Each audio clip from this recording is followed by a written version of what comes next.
дипломат ч болно гэж боддог байсан. Гадагшаа төгшөө их явсан тийм.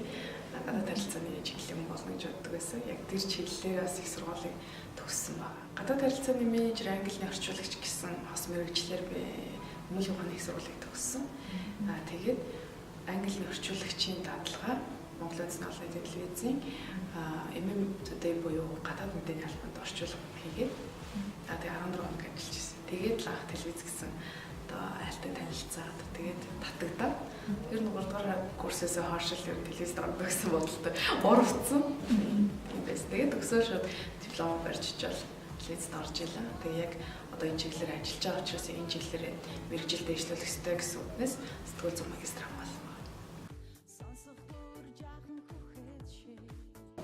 Наавайгаал бодсон баг та. Маань бас төгшөө их явдаг бас хариуцлагатай албан шалгачдаг юм байсан.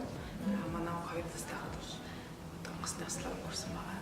Тийм учраас ер нь яг багасаа л ер нь хэлний сонирхолтой байсан. Тэгээ ээж маань тэрийг дэмждэг байсан л та. Ээж маань өөр орос төгсөж учраас тийм үү. Тэгээ би чинь орос цэцэрлэг, орос сургууль төгссөн тийм ингээд ер нь хэлний сонирхолтой багтаас учраас тэгээд энийг хөгжүүлээд бас тийм сонирхолтой хүсэл мөрөлдөлтэй байсан байна.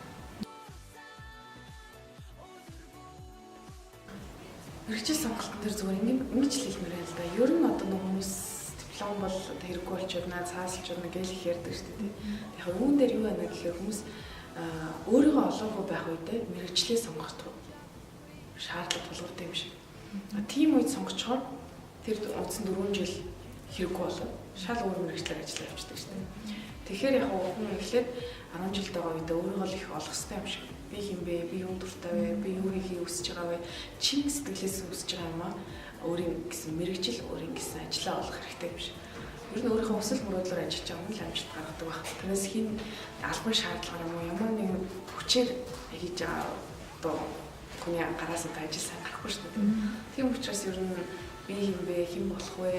Юу дуртай вэ гэдгээл маш сайн тодорхойлох хэрэгтэй.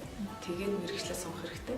Хин нэгний хүсэл шаардлагаар биш, хин нэгний албан шалтгаанаар биш, зүгээр хин нэгний дуурайгаад бол бас амжилт олох болох л та.